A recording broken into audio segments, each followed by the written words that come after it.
Ayun, kay GX, nagkamali ako ng margin, no? Nagkamali ako ng margin kay ETH and BTC, no? Dapat half-half sila eh. Dapat tig 40 USDT or 50 USDT. Nailagay ko lang kay BTC is 20 USDT at kay ETH naman ay 76. Grabe, kamali tayo, no? Pero okay lang, no? Ito yung trade natin ngayon.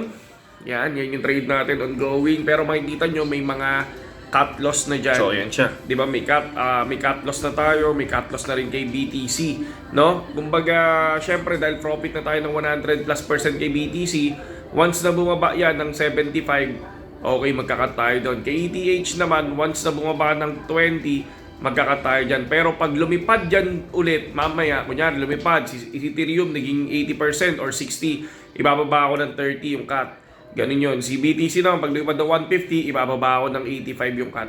Okay? So, sana lumipad pa at sana wag makuha yung cut natin dyan para at least tuloy-tuloy. Okay, saludo. Pero, pagka kunyari nakuha siya ngayong umaga, mamayang gabi, maglo-long position ulit tayo. Salute.